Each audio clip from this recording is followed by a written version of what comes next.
Welcome back to the Spark Hub podcast. My name is Alan, and in this episode, I revisit an old friend, Avril McDonald, who created Feel Brave. Now, for the avid listener, you'll realize that not too long ago, I posted my first interview with Avril about Feel Brave and the journey she went on, why she decided to create it. But now it's 5 years later, and we reconnect, and a lot has changed, both for us personally, but at the macro level. Since I last spoke to her, there's been school shootings, and there's been terrorist attacks, and there's been a pandemic, and now a war. And so in all of this turmoil that we seem to find ourselves in as parents, we seek answers. We try and rationalize the world for ourselves and for our children. And Avril, frankly, has been dealing with that now full time. She's done well. Last time I spoke to her, it was a bit of a side hustle. Now it's the main event. So enjoy this episode with Avril as we talk through how we as parents face and reframe the current world, the current anxieties that we all face, the current anxieties that our children face, and how Feel Brave is trying to help. As always, there's lots of notes in the show notes just below this episode where you can find links and deeper dives around Feel Brave. And here we go, Avril McDonald.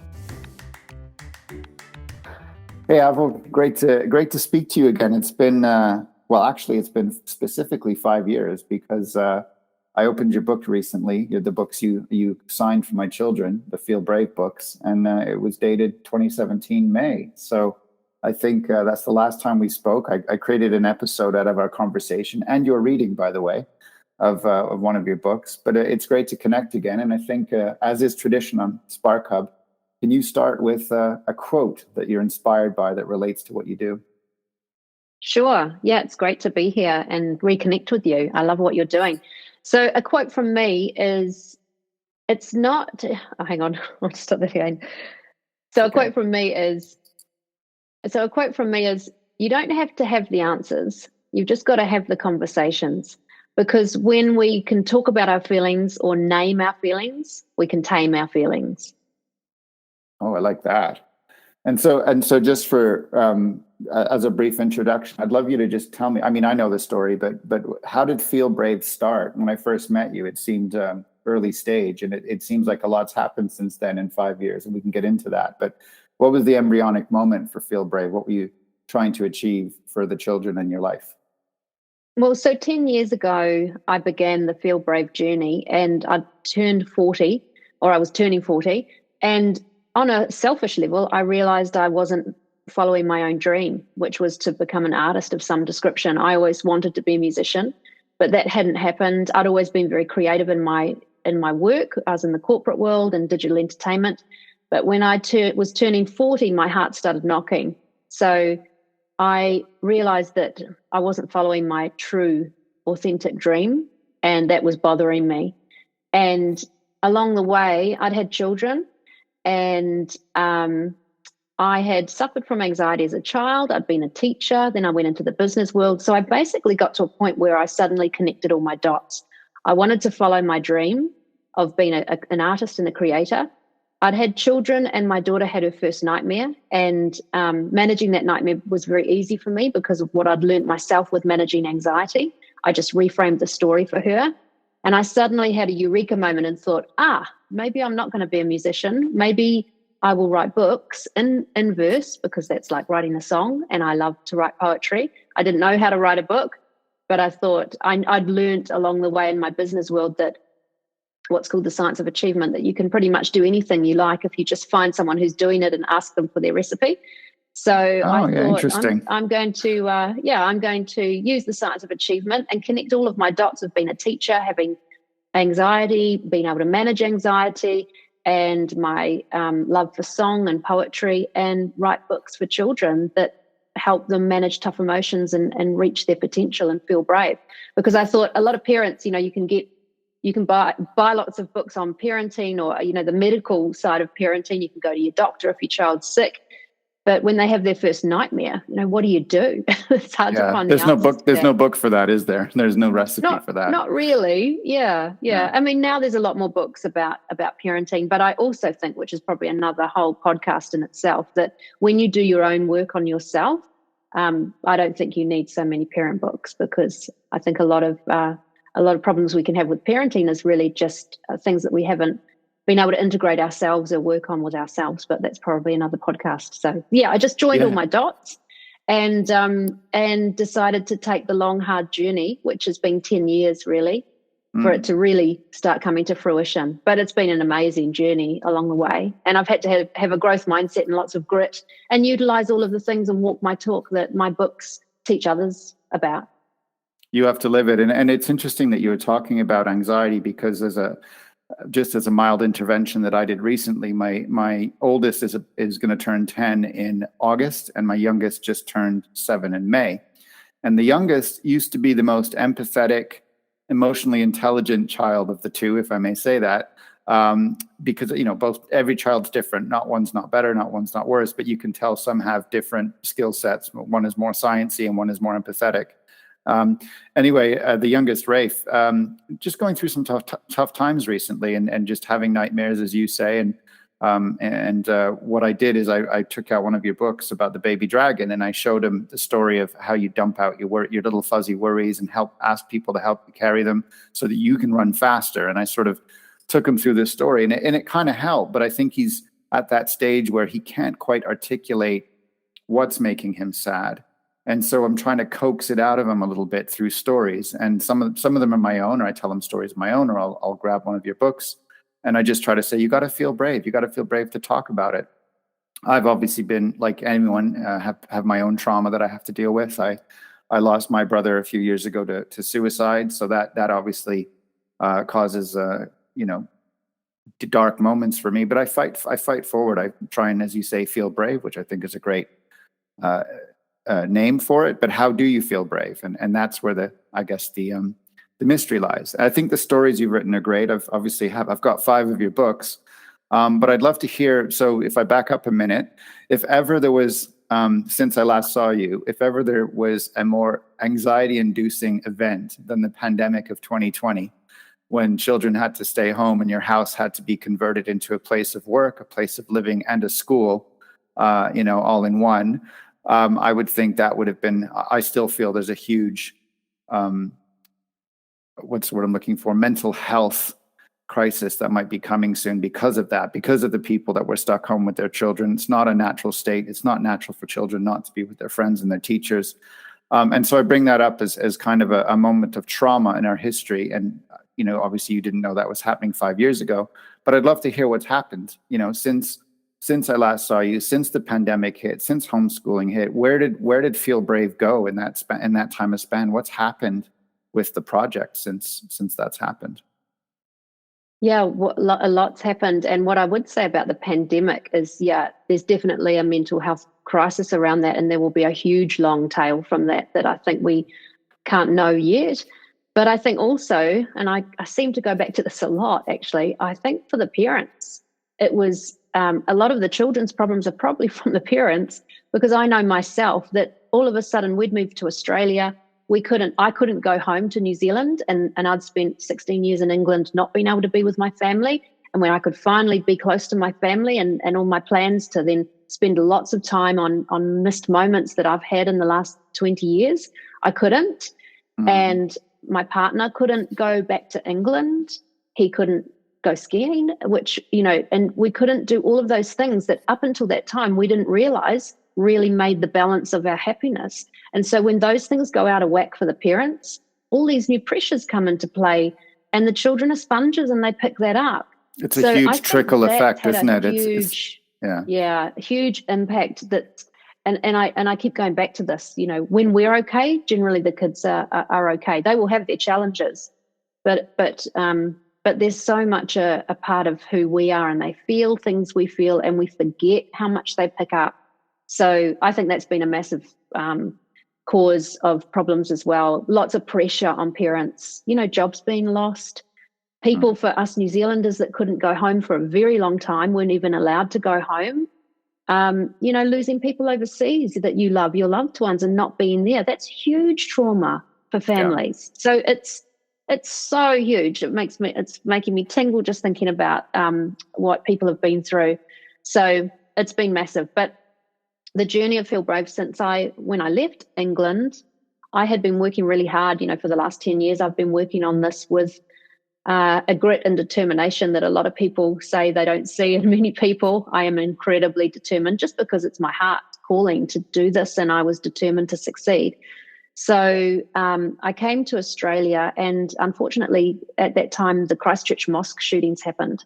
And my books have always been quite popular in New Zealand because I'm an ambassador there for the Life Education Trust, and they use my books in their program and their mobile classrooms around schools. And so a lot of New Zealand schools know about the Feel Brave work. And when the shootings happened, I'd been in London for the attacks where we were all on lockdown, the July attacks. And I remember what that felt like. But when the shootings happened in Christchurch, because it was my home country, I actually felt like my own house had been robbed, and I had a whole different feeling. And I'd been asked by Christchurch schools before to go to Christchurch, but I'd never made it there on book tours. And so I felt really compelled to try and do something. And a bookstore there rang me soon after and said, "Hey, I've just found your books. Where can I get them from for the shop?" Because parents are calling from everywhere wanting to know what books are good for helping kids with anxiety. And so I told her, and she said, "And do you think you could send some books to some of the schools here?" And I said, "No, I'm going to try and come. And I'm going to try and come and do a project where not just to go into a few schools in Christchurch on a small scale, but go to New Zealand and go to schools, tell some stories in Christchurch, bring a little film crew and record the stories so that Kiwi kids, New Zealand kids can show the world how to feel brave, so that it was really scalable." And so I actually got sponsored by Cisco, who were really happy just to do it just out of the goodness of it. And that was a great project. And since that work, then a firefighter in New Zealand about a year later had recognized when his colleague had suicided and the impact on the family that there was really nothing for the children of first responders. And he'd found my work from what I'd done in New Zealand, and the New Zealand firefighters commissioned me to write a Feel Brave book for the children of first responders, to open up conversations and give strategies for children in particular who might feel anxious about their parent going away to work, which a lot of children do, regardless of whether you're a first responder or not. So this book was really successful because there's also a great power in getting messaging through to parents through their children. And my books have very subtle messaging throughout, and we know the children love the characters. So I wrote this book, and it was so successful. We then rolled out editions for the New Zealand Police, and we customized them so that they represent and reflect their personnel, and the New Zealand St. John Ambulance. And then we rolled out a edition for Canadian Police, because in Canada they seem to be yay Canada. They seem to be really committed to emotional well-being, which is great.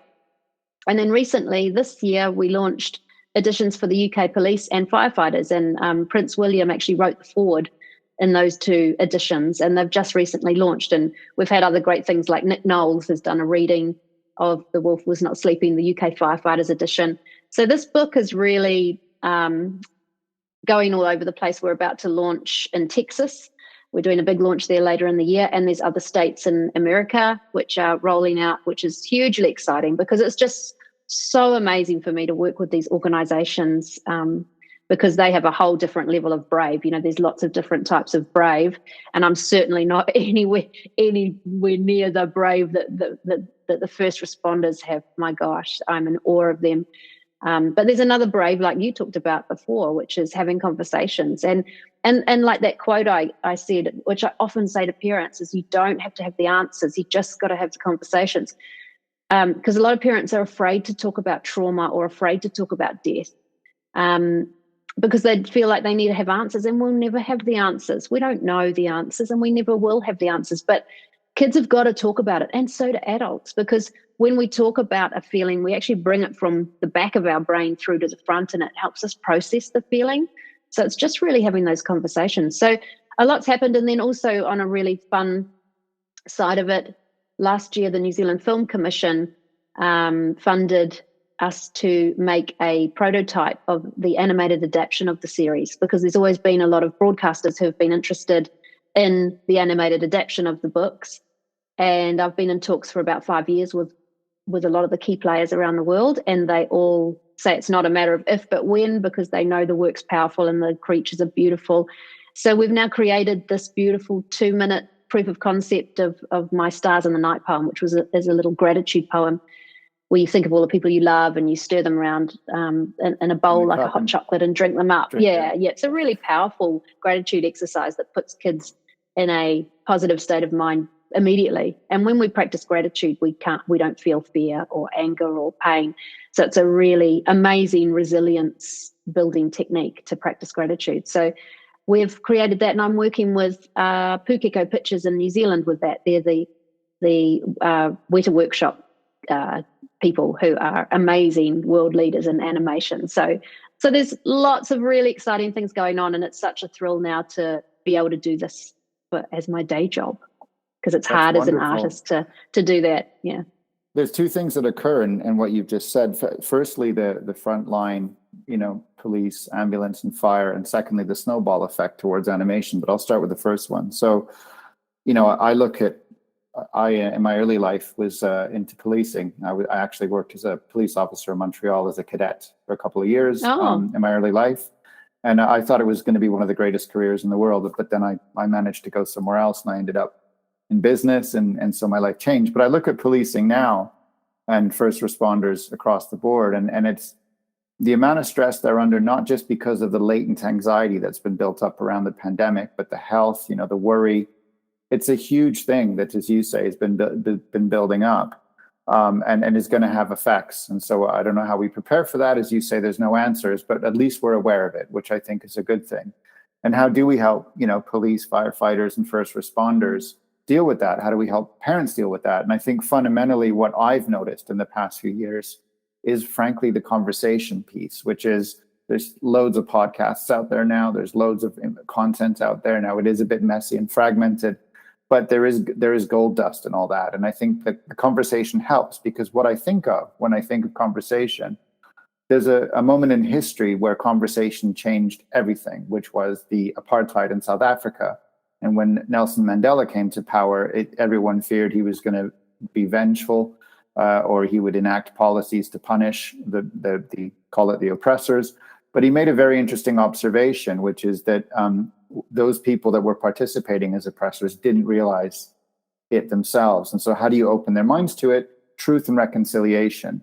And that's what he ran, which was interviews on both sides. What was it like to be white? What was it like to be black? And it struck me as, by any human metric, that was a powder keg. That was going to explode. A racial, tribal tension was going to explode. And this man who spent most of his life in prison came out and said, let's have a conversation. Let's do truth and reconciliation. And so I feel that, we probably need a few more of those moments across the board for first responders, for parents, for us to talk to each other. I'm making an effort to speak to the men in my village where I've lived, to say, how are you getting on? Let's have a fire. Let's sit around and talk, because we need to get stuff out. And we've been cooped up. We've been locked in with our other halves. It's not a natural state for a marriage. It's not a natural state for raising children. So I think the truth and reconciliation piece, the conversation piece, has been massive in the past few years. The technology's enabled it. There's a lot more awareness now that you can download stuff and listen to it. So I think there's a grain of hope to counteract what's been, snowballing or building, as one observation. And then on the other side, it's great to hear that Feel Brave, which to me 5 years ago was a bunch of printed books, 5 books that you signed, has now gone, an old term, and I'm going to be dated for it, but multimedia. And so it sounds now like the source material could be turned into currency, conversation currency, as you say, whether it be poems, gratitude, rituals. I'm doing my best with my children. We have a little jar where we put written notes. What was the best thing that happened to you today? What are the 3 things that you enjoy? What are 3 things that you learned? What's new? Now it gets, we don't do it all the time, but every now and then we just put the iPads away and try it, and you'd be amazed what comes out. And so I just kind of wanted to bring that to your attention. I think there is something that we can do, and partially that's why I've rebooted Spark Hub in the form that it's in. I have ambitions to do very similar things to you, but I'm going to take my time and, as you say, build the source material first. And Feel Brave is a great platform. And it sounds to me like it's been helping the right people. It's going the right places. And if you can get into Texas and the US and embed Feel Brave into there, I think that's a country like every country in the West at the moment, which is struggling with identity, with fear, anxiety. So we have to, as you say, the best thing we can do is what Nelson Mandela said, which is just get the conversation going and let people know that they're not alone in these matters. And as you say, there is no answer. If you can accept that, by the way, I think I took a long time thinking I can find an answer. I can do this. I can be. And I hate to say it's a very male trait. You can solve a problem, but you then have to back up and say, no, we kind of got to figure this out ourselves. And by the way, the kids are here watching, so let's teach them, to how to process this type of stuff. So yeah, also with COVID and tough emotions, just as an adult, keeping your kids safe from certain things, but also being really open about when you are sad or down, and then that's okay, and how to, and then getting around that. Yes, totally. And so I suppose as a final coda to this conversation, I'd love to know, 5 years ago, you couldn't have imagined where you are now for obvious reasons. Where do you think the next 5 years of Feel Brave is going to go? Where are you hoping it's going to go? What other avenues are you hoping to open up now that you're able to do it full time? Because that's the big difference. You weren't able to do it full time 5 years ago, and it sounds like you've achieved a full time status, so you can now put your full force behind it. And I'd love to know where you're hoping it's going to go in the next couple of years. Yeah, well, I've written a book. It became apparent after the first responder book that a lot of people were saying maybe there should be one for children of military personnel. So I actually very quickly wrote a book, and it's my best book yet, which is kind of obvious because when you practice things, you get better and better. And I'm really excited about that one. So we're in talks with US military operations and other defense organizations around the world. And this book is about the power that doing something bigger than yourself has in coping and understanding, again, naming a feeling to tame a feeling, the stories we make up in our heads that aren't always true, usually aren't true, and how important it is to check in with whoever that story might be about to make sure it's true, and the power of service. So it's a really exciting project. So I'm in talks with organizations now about that. There's lots of other organizations that are wanting the first responder book. So working on big implementations with that around the world. And obviously I want to hopefully get the funding that we need to bring this animated series together, which is many, many millions of dollars. And that's why it takes so long. Peppa Pig took 9 years, apparently.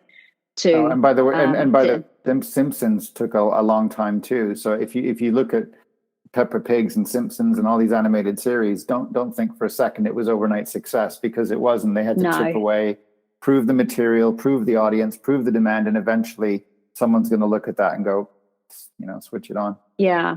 And I think, and it's nice in a way, because looking back, the work's, it's not mature enough. You can only make it mature. It only gets maturity with time. And the true essence, I remember it took probably more than a year even to come up with little stories about big feelings. That's what Feel Brave is, to say it in one line, just to get to the true essence of your work and the power behind it. It actually has to be really authentic, and authenticity often takes time. So you can't I can see why it takes that. time. No. And you've got to trust timing and trust the journey you're on, and that what you think it looks like is usually not what it turns out to be.